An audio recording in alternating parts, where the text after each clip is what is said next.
Canon Consultores presenta Análisis Fiscal y Financiero del Costo de Ventas INIF C4, impartido por el Dr. Jaime Alberto Flores Sandoval.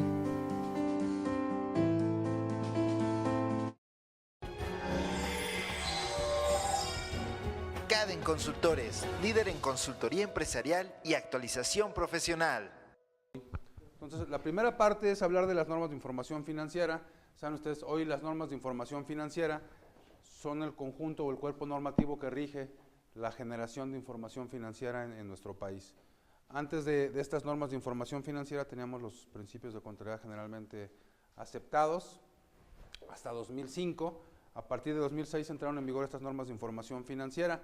¿Qué son las normas de información financiera? Es un conjunto de pronunciamientos normativos que tienen por objeto establecer los parámetros bajo los cuales vamos a generar la información financiera en todas las empresas, ¿no? Entonces, fundamentalmente lo que se establece en las normas es la mecánica para hacer tres cosas dentro de la información financiera.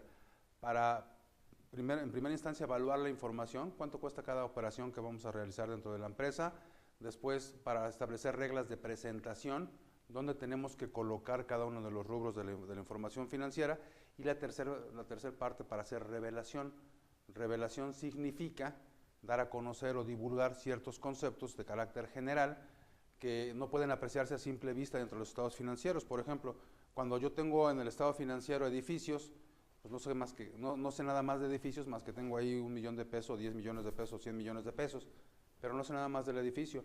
No sé, por ejemplo, si alguno de esos edificios está grabado, no sé si alguno de esos edificios está en obra o está en proceso, ciertas características. Si están en proceso, bueno, además tendrían que estar en otro rubro por separado, ¿no?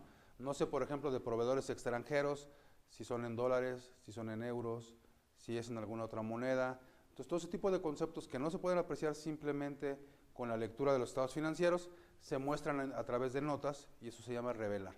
Entonces, lo que hacen las normas de información financiera es mostrar los parámetros precisamente para evaluar, para presentar y para revelar, que en conjunto se conoce eso como reconocimiento contable. Entonces, todo lo que es reconocimiento contable, esos tres conceptos, se hace en función de una estructura jerárquica que establecen las normas en materia de conceptos. Hay una separación de las normas en series. Las series que manejan las normas de información financiera son 5, la serie A, B, C, D y E. La serie A se llama marco conceptual, todas las normas de la serie A se llaman marco conceptual. ¿Qué es el marco conceptual? Bueno, cuando eran principios eso se llamaba teoría básica de la contabilidad financiera, la denominación que recibía, teoría básica de la contabilidad financiera, o se llama marco conceptual. Pero antes y ahora lo que hacía la teoría básica o lo que hace ahora el marco conceptual es establecer el conjunto de definiciones, de conceptos y de otro tipo de elementos que me permiten definir o establecer qué quiere decir cada cosa dentro de otras normas de información financiera, qué es cada cosa, cómo la podemos conceptualizar, porque ustedes saben perfectamente, son contadores, que los contadores, hablando del concepto básico de contabilidad, ¿cuál es la primera parte del concepto de contabilidad? ¿Cómo dice el primer? Que la contabilidad, ¿qué es? Es una técnica, ¿no? Entonces es una técnica y eso significa que es un conjunto de métodos y procedimientos. Tenemos que ser secuenciales, tenemos que hacer siempre apegarnos a determinadas normas. Y como técnica, ¿qué es? Entonces las denominaciones o las nomenclaturas que tiene que utilizar tienen que ser técnicas. O sea, por ejemplo, cuando un contador dice debe, pues cualquier persona en la calle dice debe, pues es como una obligación, una deuda, ¿no? Y para nosotros debe es el lado izquierdo de una cuenta y haber tiene otro significado. Cuando nosotros decimos activo, para un químico es distinto un activo que para un contador, o sea, son conceptos técnicos, ¿no? Pasivo es otra cosa. Cada concepto tiene una denominación técnica. Entonces el marco conceptual nos da todos esos parámetros para establecer qué quiere decir cada cosa dentro de los estados financieros. Entonces dice el marco conceptual, cuando hablemos de conceptos dentro de normas de información financiera o cuando hablemos de conceptos dentro de la forma de hacer contabilidad, pues tiene que haber conceptos que tengan que ser más importantes que los demás, que tengan que permear o que tengan que difundirse en toda la aplicación de la técnica contable, en todo el proceso de cuantificación. ¿Cuál es el proceso de cuantificación?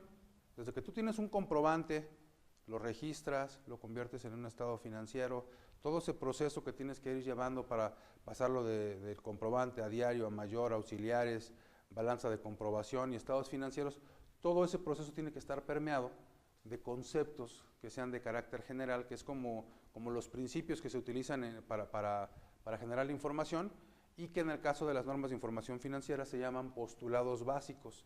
Entonces, los postulados básicos son conceptos de carácter general que me van a permitir establecer cuáles son los parámetros o la mecánica bajo la cual tengo que generar los procesos de cuantificación contable.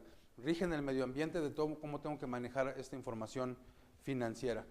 Estos postulados básicos es lo que en los principios de contabilidad generalmente aceptados antes se llamaban principios contables básicos, que me imagino que no les tocaron ya a ustedes, ¿verdad? Los principios de... Todavía algunos de los principios de contabilidad. Esos principios contables básicos son estos que ahora se llaman postulados básicos, cambiaron de nombre. Cuando eran principios de contabilidad, hablábamos de que eran 9 principios de contabilidad. Hoy que se llaman postulados básicos, de esos 9, 2 ya no siguen vigentes y se agregó uno que es el de sustancia económica, y entonces tenemos 8. Esos son los postulados básicos. Para hacer cualquier tipo de operación tienes que apegarte a estos postulados básicos. Siempre que vayas a hacer un reconocimiento contable, es decir, que vayas a evaluar, a presentar o a revelar, tienes que apegarte a estos postulados básicos. Y además estos postulados básicos, asumiéndolos o entendiéndolos más que aprendiéndolos de memoria, nos permiten establecer parámetros para que después, siempre que hagamos contabilidad, podamos aplicarlos de una manera adecuada. Entonces, ¿qué es esto de sustancia económica en primera instancia? Es, en principio, el reconocimiento de una necesidad de que en la contabilidad reconozcamos nada más lo que efectivamente sucedió. O sea, sustancia económica lo podríamos definir como la prevalencia del fondo sobre la forma jurídica. Prevalencia del fondo sobre la forma jurídica. Es más importante lo que pasó que lo que parece que pasó. Así lo podríamos establecer. ¿Cómo aplicamos este principio de sustancia económica? Bueno, dicen, mira, lo que pasa es que hubo un tiempo en que las empresas que hacen planeación y que hacen maquinaciones raras a veces, empiezan a generar estrategias y empiezan a hacer contratos, empiezan a hacer operaciones, pagos, transferencias, que hacen parecer que está ocurriendo algo que en la realidad práctica no está pasando. Y entonces lo registran así en la contabilidad y están faltando a este valor de sustancia económica.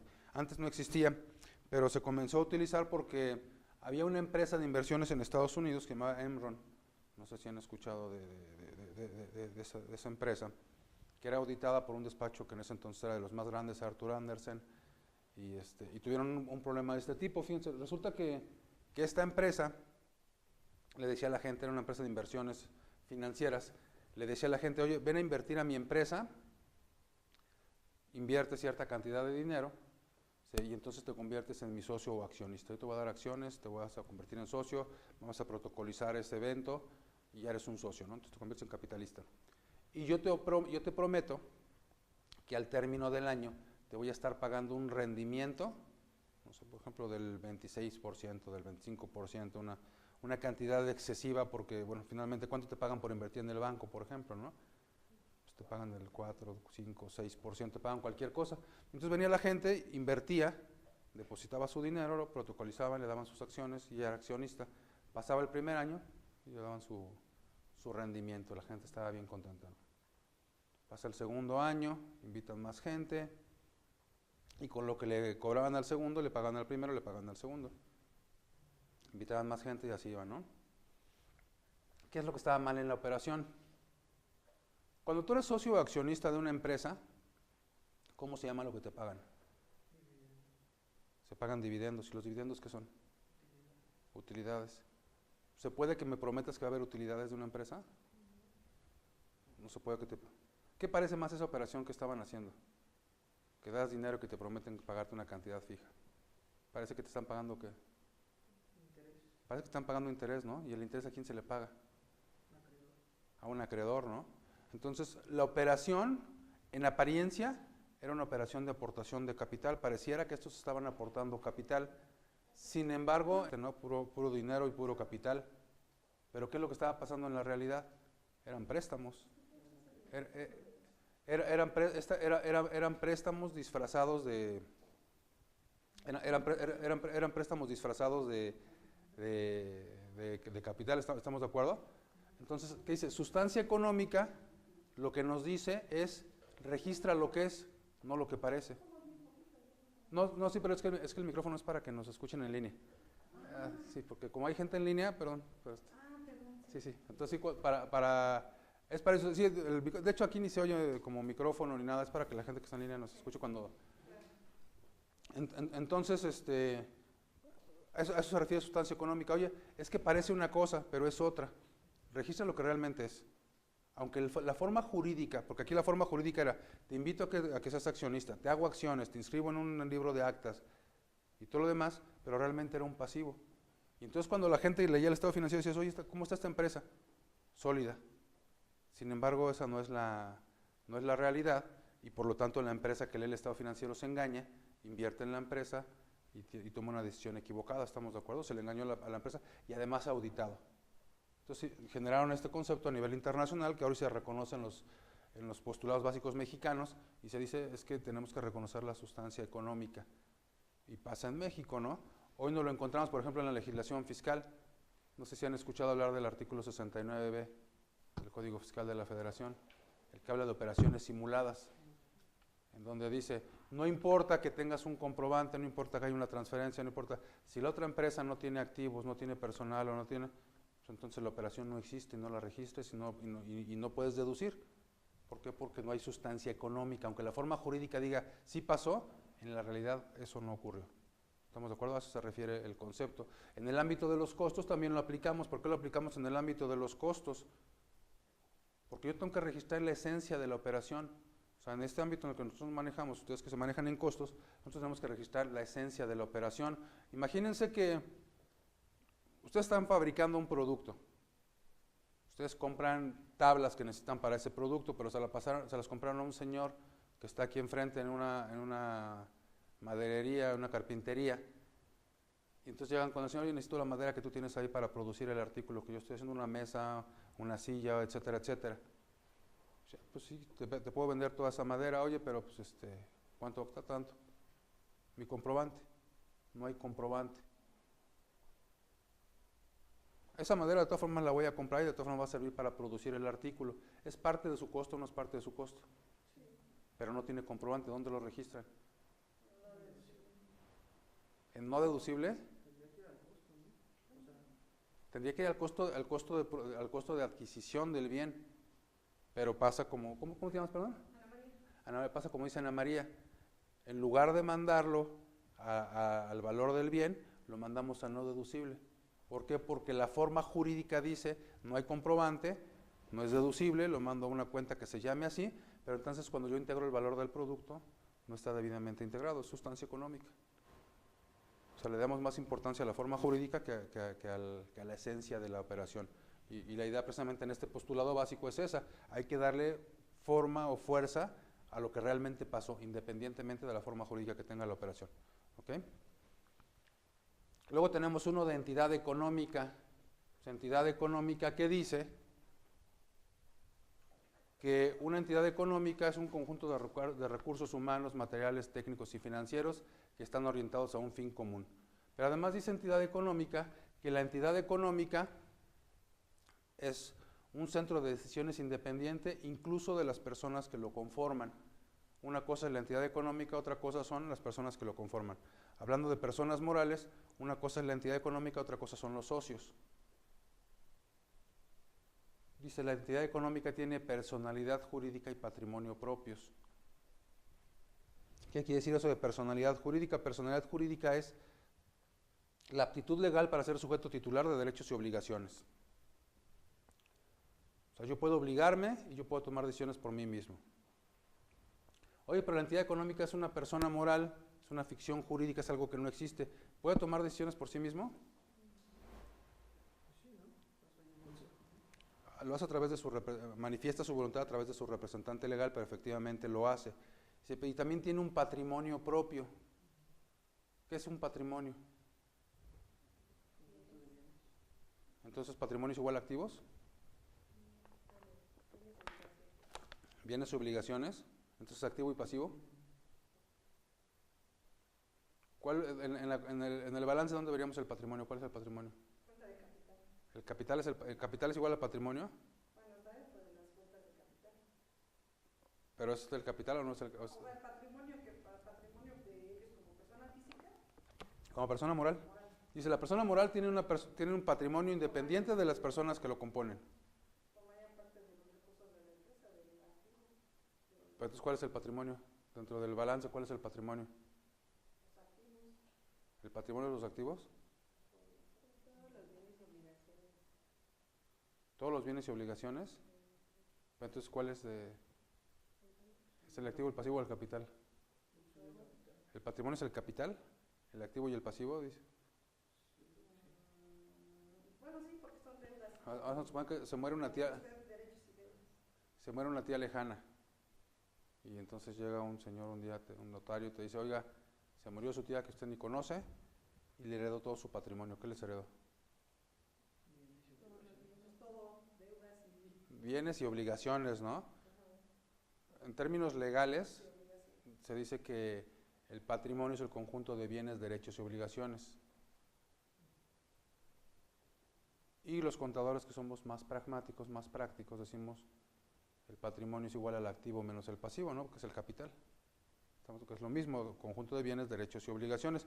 Pero lo que dice entidad económica es que ese patrimonio de la entidad es distinto del patrimonio de las personas que lo conforman.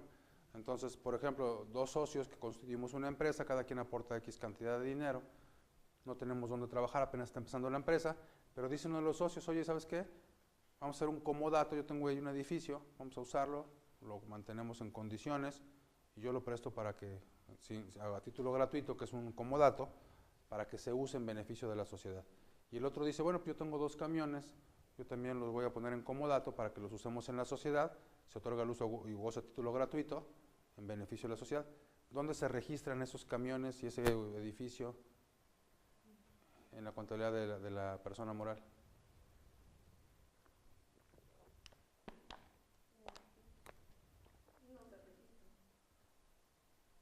¿En el activo no se registran? Estamos usando y los de todas formas no los registramos. A lo mejor se puede registrar en Se pueden cuentas de deducir orden. los gastos. Se pueden deducir los gastos y los bienes no se registran. No hay que dejar constancia de que los tenemos No, porque ahí. no es un patrimonio propio de la empresa. Pero es de los socios, que es como si fueran sus papás. Pues sí, pero ahí aplica lo de sustancia económica. Al final, contablemente yo lo estoy ocupando. Dentro de mi contabilidad tiene que existir. Jurídicamente no existiría dentro de mi... Pues la forma jurídica dice que los socios me los prestaron a título gratuito, que me otorgaron el uso o gozo temporal a título gratuito. En la realidad eso está pasando, pero no son míos. O sea, aquí el que prevalecería sería esta entidad económica, porque efectivamente dice la personalidad jurídica y el patrimonio de la entidad es distinto incluso de las personas que lo conforman, que es donde a veces llegamos a tener confusión. Oye, estoy usando el edificio, oye, estoy usando los camiones, parece que son míos, pero en realidad no son tuyos. Los estás usando nada más a título gratuito, ¿sí me explico? Entonces, a pesar de que los socios sean los mismos, no podrías considerarlos como parte del patrimonio de la entidad porque no lo son parte del patrimonio de los socios, ¿sí me explico? O sea, que ¿para qué nos sirve? Para muchas cosas, para identificar y delimitar al ente económico. Oye, yo tengo una operación donde vendo materiales para construcción, y llega una persona y me dice, oye, tú vendes materiales para construcción, te voy a dejar unos botes de pintura, si los vendes te pago una comisión. ¿Dónde registro esos botes de pintura? No los registro. En todo caso revelo, ¿no? Y en el caso de los camiones y del edificio revelo en todo caso. Se pueden registrar en cuentas de orden, ¿no? O los pueden registrar en cuentas de orden, que además no hay una mecánica, ¿no? O sea, cuando hablamos de cuentas de orden, ustedes buscan en las normas de información financiera, ¿dónde dice registrar en cuentas de orden? O sea, en ningún lado dice de registrar en cuentas de orden, que además es contra la naturaleza propia de la contabilidad usar cuentas de orden. O sea, ¿por qué es contra la naturaleza de la contabilidad? Porque la contabilidad habla incluso entre sus postulados básicos de una dualidad económica. A todo cargo corresponde un abono. Y acuérdense, cuando nosotros registramos cuentas de orden, por ejemplo, llega la mercancía esa que no es mía, me la van a dejar aquí. ¿Y cuál es nuestro registro contable si lo pusiéramos en cuentas de orden? Mercancía en consignación. Cargo a mercancías en comisión, que son en comisión o son en consignación. ¿Cuáles son las mercancías en consignación? Porque mercancías en consignación, hoy que vamos a hablar de C4, ¿cuáles son esas? Las que no son mías. No son mías. Las de consignación. Que me las dejan ahí. ¿Y entonces cuáles son mercancías en comisión? Mercancías en consignación significa que yo tengo mercancías y voy y se las dejo a otro. Ahí están mis mercancías, véndelas y si las vendes te pago comisión. ¿Son parte de mi activo? No. Yo tengo mercancías que son mías, voy y se las dejo a otro, le digo véndelas y si las vendes te pago comisión. ¿Son mías las mercancías? Sí, son mías. Esas son mercancías en consignación. Entonces, ¿cuáles son las mercancías en consignación? Las mercancías de mi propiedad que dejé en manos de un tercero para que las vendiera por cuenta mía. ¿Estamos de acuerdo? Y el que las recibe tiene mercancías en comisión. Mercancías que son de un tercero y que yo tengo para la venta. Como los vinos, por decir. Que me los dejan en, Me los dejan en la cerveza y todo, como no dejan así. a consignación. Consignación. Entonces llega el de los vinos y se los deja al otro y le dice, oye, te dejo esto para que lo vendas. Yo lo registro mercancías en consignación. Mi registro contable cargo a mercancías en consignación con abono al almacén. Con abono al almacén. ¿Estamos de acuerdo? Porque ya salieron del almacén y ahora sí siguen siendo parte de mi inventario, pero están en otro lado. Lo que estoy registrando es que hay una responsabilidad de un tercero en donde están las mercancías. ¿Sí me explico en esa parte? Y el otro diríamos, oye, ¿yo cómo registro entonces? ¿Cargo a qué y abono a qué? El que las recibe. El que las entregó ya dijimos, cargo a mercancías en consignación con abono al almacén. ¿Y el que las recibe? Cargo al almacén. Pero si no son suyas, ¿por qué las va a meter al almacén? Bueno, dices que con mercancías en cuentas de Mercancías en orden. comisión con abono a... A comitente cuenta de mercancías, ¿no? ¿Y ahí qué hicimos? Hicimos una cosa que va contra la naturaleza de la contabilidad, contra la causa y efecto, porque hicimos cargo una cuenta con abono otra cuenta que nos inventamos y que significa exactamente lo mismo, porque se acuerdan que esas cuentas de orden se manejan en pares. O sea, eso es hacer una cosa a la fuerza. Cargo a lo mismo con abono a lo mismo, entonces estamos haciendo a fuerza un registro contable. Porque de lo que habla la contabilidad es de que tenemos la obligación de revelar. ¿Y cómo revelamos? Pues nosotros decimos que en cuentas de orden, pero las normas nunca hablan de cuentas de orden, se revela, informa, pone una nota. Y entonces hemos dicho en la práctica de siempre, pero yo revelo a través de cuentas de orden, nos inventamos ahí unas cosas raras, porque además, cuando apenas está uno aprendiendo contabilidad, dices, esto como que no tiene lógica, ¿no? Cargas a la misma con abono a la misma. Una deudora y una acreedora que valen exactamente, pues como que no tiene, es meter la fuerza para hacer lo único que está pidiendo la cuenta, revela. Pero bueno, hoy hablando de normatividad contable, la obligación es revelar. Si a ti te gusta revelar a través de cuentas de orden, pues usa cuentas de orden, ¿no? No, tan mal entendido está el concepto y tan mal asimilado que incluso la gente del SAT no lo entiende, ¿no? Porque la gente del SAT pone en cuentas de orden, cargo a mercancías en consignación, quién sabe qué pone ahí, pero las pone como cuentas de orden, ¿no? Las mercancías en consignación son cuentas de activo, no cuentas de orden, en todo caso. Y se confunden, ¿no? Entonces, bueno, pero el manejo es Si no se queda claro esta parte de la entidad económica, ¿para qué sirve? Este es el postulado básico de entidad económica. Negocio en marcha. ¿Han oído hablar de ese postulado básico de negocio en marcha? ¿A qué se refiere?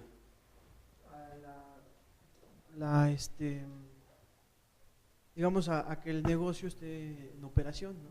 Pero eso que pues siempre está en operación, ¿no? Pues no necesariamente, porque puede llegar el momento en el que a lo mejor ya se encuentra en una quiebra. Entonces, ¿cómo aplicamos esto?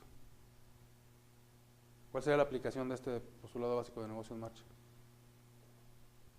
O sea, ya dijimos, nos sirve para registrar lo que tenemos que registrar, independientemente de la forma jurídica. Ya dijimos que nos sirve para decirnos qué sí es parte de la entidad y qué no es parte de la entidad. ¿Y este negocio en marcha para qué serviría? Es lo que realmente se dedica a la empresa, que si se dedican a vender zapatos, que realmente sea la actividad a la que se dedica y sea consecuente en esa actividad. O sea, que nada más te dediques a una cosa. Lo que es estipulado. O sea, por ejemplo, yo vendo zapatos, pero de repente alguien me dice, un día llega un señor y dice, oye, ¿por qué no me compras calcetines? También vendes calcetines. Entonces ya no vendo nada más zapatos, yo también vendo calcetines. Y alguien te dice, oye, ¿y por qué no también vendes corbatas? Y entonces también ya vendes corbatas, así son las tiendas, ¿no? Si pues ya vendes corbatas, pues vende pisacorbatas, ¿no? Oye, pues ya vendes zapatos, calcetines y corbatas, vende carteras. Pues ya de una vez métele trajes. ¿A poco no puedes ir? Dice este postulado básico que la vida de la entidad se presume continua. ¿Sí? ¿Ibas a preguntar algo, Isaac?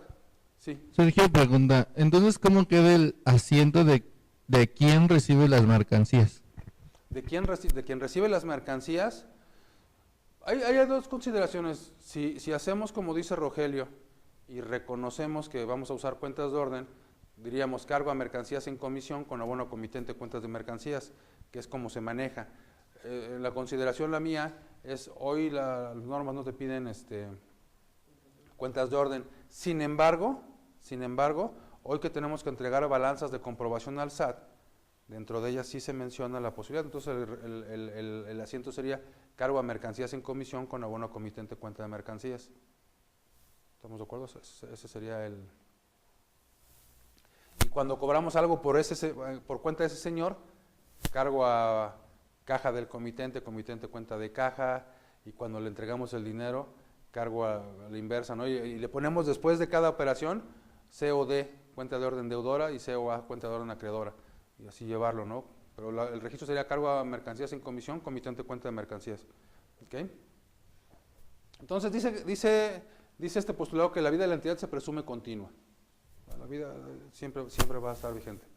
Por esa continuidad que tiene la entidad y para tener una congruencia con la información que estamos manifestando, tendríamos que utilizar métodos y procedimientos de cuantificación contable que prevalezcan en el tiempo. Métodos y procedimientos de cuantificación contable que prevalezcan en el tiempo. Por ejemplo, ¿cómo cuantificamos contablemente? Yo compro una engrapadora. ¿Dónde registran ustedes esa engrapadora? ¿Papelera cuenta de qué sería? De gastos, de resultados. ¿Una cuenta de resultados? ¿La mandan a resultados una engrapadora? ¿Una qué? ¿Una engrapadora? Pues sí. ¿Sí? Se tendría que checar ahí las políticas de la empresa para ver si, qué tipo de bienes se... ¿Pero no es un activo fijo? ¿No cabe en la definición? En teoría sí, pero para hacer En teoría sí. pues es que es un monto muy pequeño. Es un monto muy pequeño para depreciarlo, porque dice la NIF C6 que se llama propiedades, planta y equipo, que un activo fijo o un componente, dice la norma, de propiedades, planta y equipo, es un bien, es tangible, que sirve para dar uso a los trabajadores de la empresa, para producir otros bienes o para darle servicio a los clientes, que se compró con la finalidad de utilizarlo, no de venderlo, y el cual esperamos que esté por lo menos en la empresa un año. ¿No cabe en esa definición? Sí, podría ser. Pero dicen ustedes que lo van a dar a gastos. Bueno, tú sí. Bueno, compramos una silla de estas. ¿A dónde la registran? ¿Ese sí es activo? No, yo la mando a gastos. No duran 10 años, muchas no duran 10 años. ¿Cuánto le dan de...? Por ejemplo, yo si me siento yo que estoy más pesado que... ¿Cuánto va a durar la silla? 5 años. 5 años. La registrarían en activo, cuesta 400 Además, el pesos. precio de una silla de esas no rebasa ni 2,000 pesos. No, cuesta 400, 500, 600, no sé. Pues sí, pero como dice, si nos vamos a registrar conforme a la NIF 66, Ajá. tendría que ser activo forzosamente, así sea Bueno, una engrapadora. Sí, lo que pasa es que también se habla para hacer el reconocimiento contable de un juicio profesional, ¿no? Perdón, me dijiste que te llamas ¿cómo? Ana María. Ana María, como dice Ana María, ella lo diga eso, ¿por qué? Por el monto. Si lo registran en activo, ¿en qué rubro lo pondrían? Mobiliario y equipo, ¿A qué tasa lo depreciarían? al 10%. ¿Por qué el 10%? Fiscalmente, ¿no? Bueno, pero eso es deducción. La deducción, a lo mejor estoy de acuerdo, hay que hacerla al 10%, pero la depreciación, porque la depreciación es otra cosa, y siempre que buscamos hacer la depreciación la hacemos conforme a tasas fiscales y no tiene que ser así, porque la depreciación es un procedimiento en virtud del cual nosotros tenemos que ir generando una reserva para restituir a